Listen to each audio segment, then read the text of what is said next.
Voilà ce qui me paraît être un principe fondamental sur lequel on doit se mettre d'accord.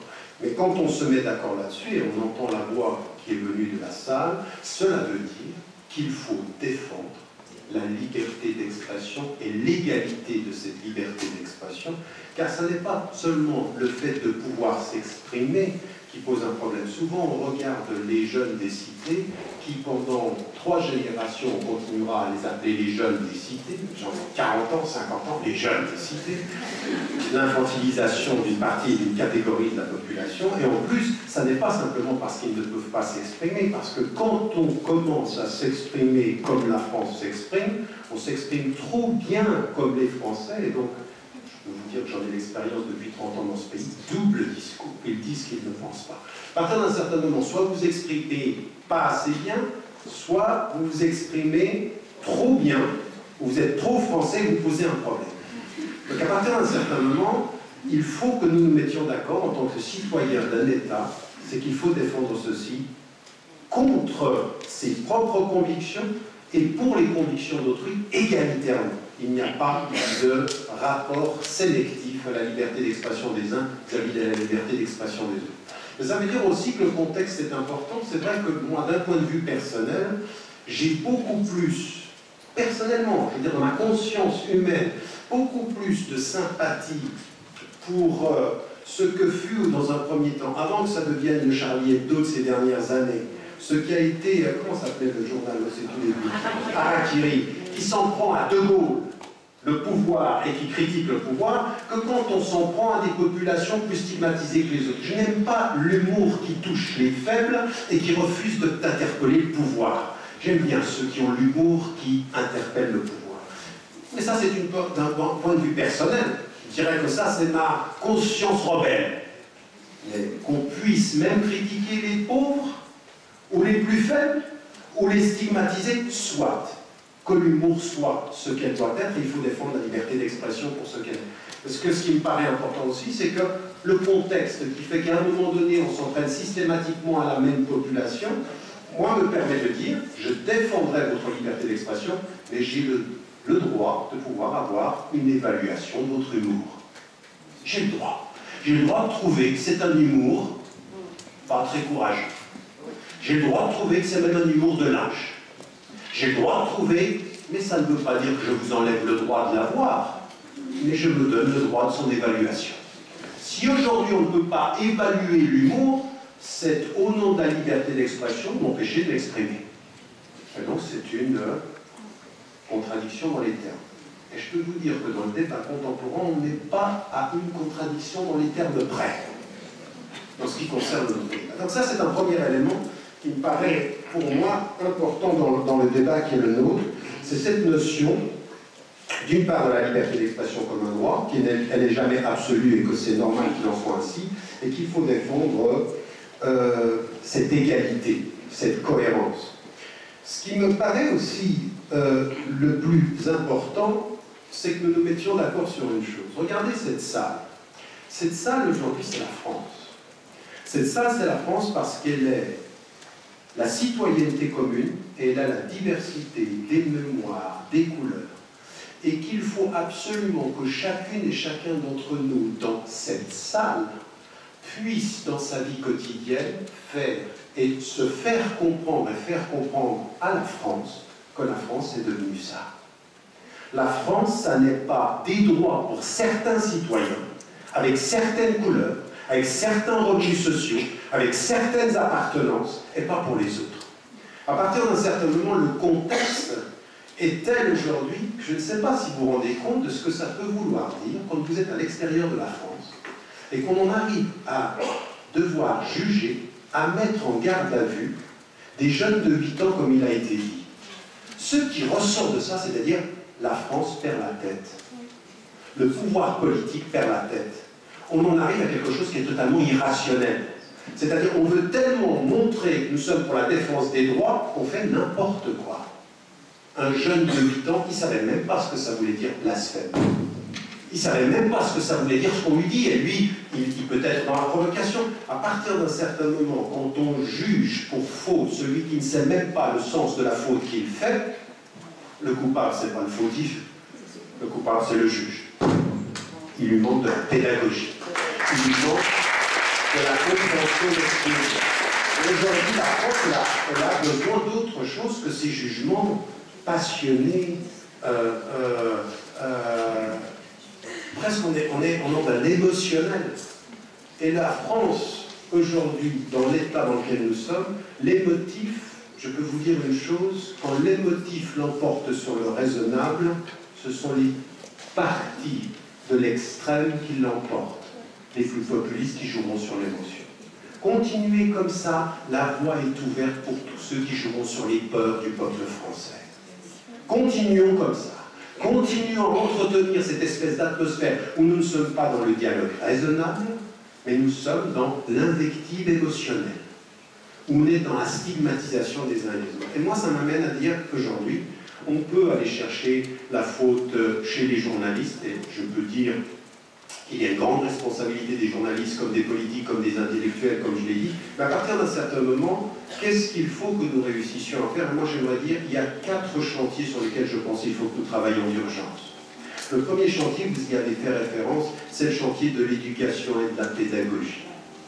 Parce qu'il ne peut pas s'agir de vivre dans la diversité, dans le pluralisme, dans une société qui aujourd'hui a diverses mémoires au nom de la même histoire, à diverses couleurs, diverses appartenances philosophiques et religieuses, si nous ne passons pas par l'éducation. On s'éduque à la diversité, sinon on subit la division. On s'éduque à la diversité, on s'éduque à l'écoute, on s'éduque à entendre. Ce que vous avez dit, par exemple, à un moment donné, il faut prendre une distance critique par rapport à ce que nous disent les médias, et puis il faut s'éduquer. Il faut donner les moyens de l'intelligence de la diversité. Sinon, on est dans l'émotif de cette division.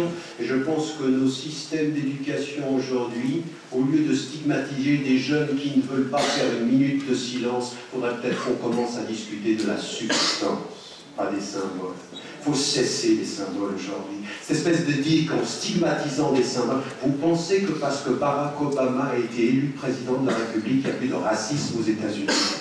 Alors vous ne comprenez rien aux États-Unis. Parce que parfois le symbole cache les réalités.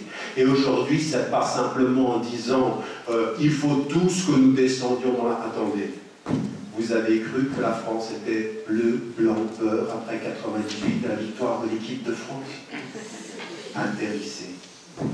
Il y a 2005 qui a montré que ça ne l'était pas. Les chiffres parlent d'eux-mêmes. Le double du taux de chômage dans les cités aujourd'hui par rapport à la moyenne nationale.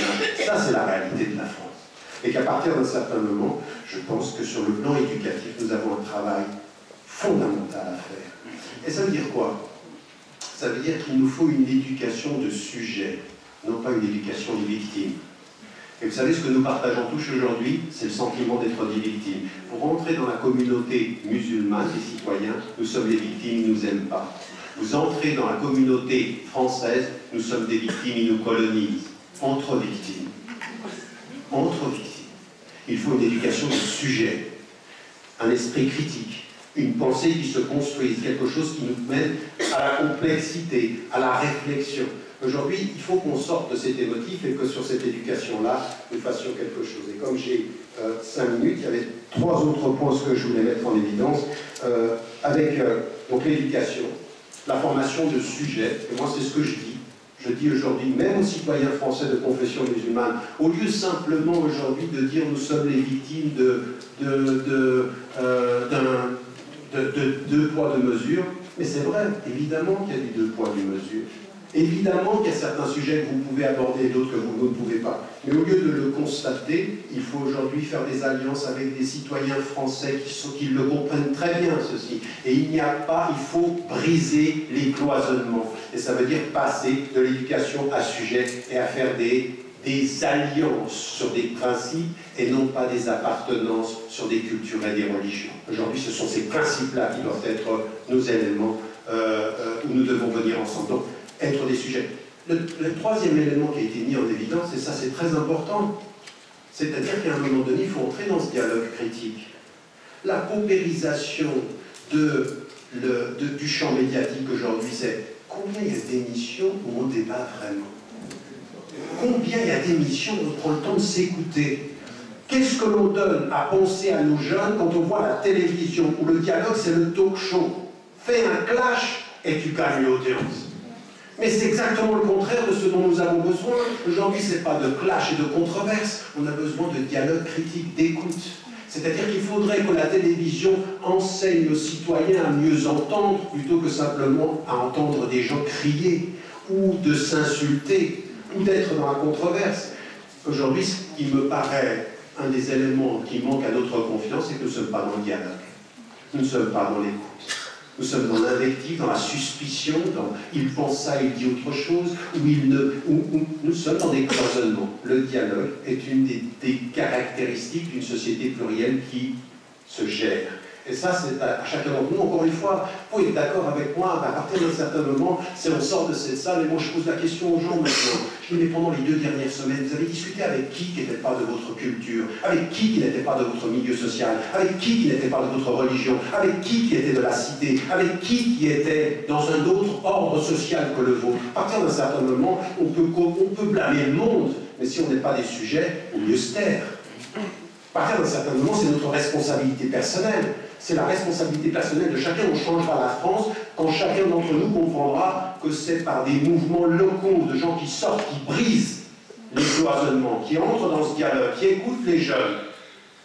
Parce que moi, je ne sais pas si j'aurais tenu les mêmes propos que vous en disant le Coran c'est de la merde, ça ne tient pas les balles. Quand le dessin est fait, quand il y a 1500 personnes qui viennent d'être tuées, et qu'on utilise ce truc, alors moi je suis pour ça, pour qu'on rentre d'accord. Pour éviter la réaction émotionnelle à ça, je suis complètement d'accord avec le principe. Il faut en discuter. On peut ne pas être d'accord, mais le débat est important. Et mon dernier point par rapport à éducation, sujet et le dialogue, c'est qu'à partir d'un certain moment, ce que j'aurais voulu dire de ce point de vue-là, c'est que nous avons besoin, en France, aujourd'hui, plutôt que de célébrer le 11 janvier en disant c'est une formidable moment pour l'histoire française ou pour l'histoire contemporaine de la France, bien sûr qu'il y a eu quelque chose d'extrêmement beau. Mais il y a eu quelque chose de beau qui a été teinté d'une certaine façon de réappropriation. De réappropriation politique. Moi, je pouvais célébrer avec le peuple de France le fait d'être Charlie pour la liberté d'expression et contre le meurtre. Et quand je vois les dirigeants politiques qui étaient à la tête j'ai des doutes, j'ai le droit d'en avoir. J'ai le droit d'en avoir en disant attention à ne pas instrumentaliser. Non, c'est un peu ici, mais j'ai le droit qu'on n'instrumentalise pas ceci. C'est trop important pour le voir instrumentalisé par un certain nombre de gouvernements et de politiques. On se demande ce qu'ils devaient faire là.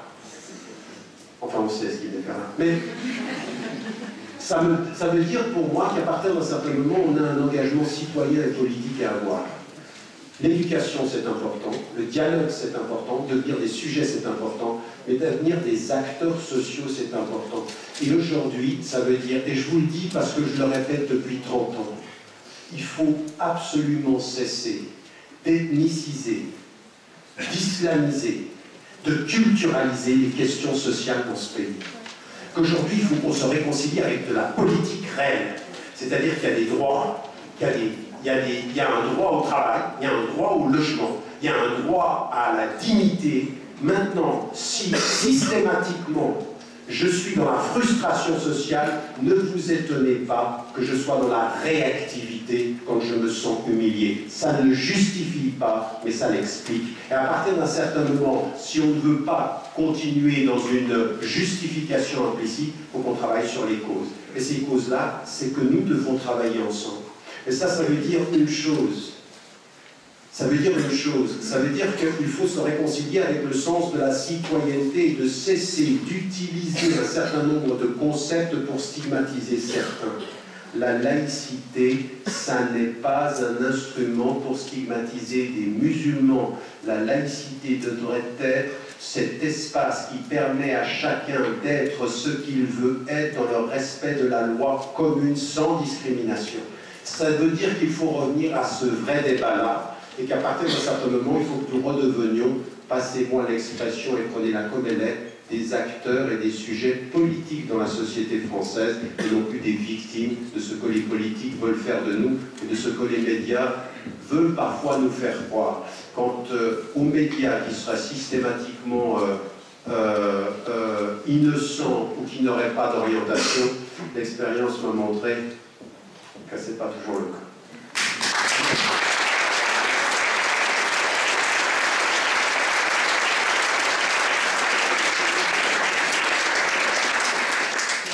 On va conclure par Jean-Baptiste de Foucault, qui, avec le Pacte civique, a lancé un grand mouvement en France il y a 2 ans ou 3 ans maintenant. Et voilà, il parle au nom à la fois de ce Pacte civique et d'une riche expérience associative au service de l'État et beaucoup d'autres.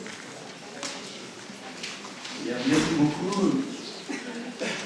Moi, je partirais de l'idée que le conflit fait partie de la vie sociale. Il ne faut pas rêver d'un monde sans conflit, sans tension. Héraclite disait que tout arrive par discorde et par nécessité. Et Kierkegaard, une très belle phrase, il dit ça n'est pas le chemin qui est difficile, c'est la difficulté qui est le chemin. Donc le problème, c'est de savoir quel est l'enjeu aujourd'hui. Quelle génération est affrontée à un certain nombre de défis et elle doit les résoudre de la moins mauvaise façon possible. Moi, je suis plutôt du côté de ceux pour qui le 11 janvier est plus important que le 7 janvier, d'une certaine façon. Parce que j'ai senti, moi, quelque chose d'important se concrétiser. Une espèce de volonté de créer quelque chose d'autre, de nouveau, de sortir de tout ce climat de méfiance, etc. Et pour moi, même si effectivement il y avait des politiques que certains n'aimaient pas ou que je n'aimais pas, il y avait quand même un recollage qui se passait entre la société civile et la société politique et la société médiatique. C'est important. Si on veut recréer de la confiance, on ne peut pas partir en disant que les politiques seront toujours mauvaises, seront toujours des gens qui vont se méfier. Aussi, c'est recréer de la confiance dans l'ensemble du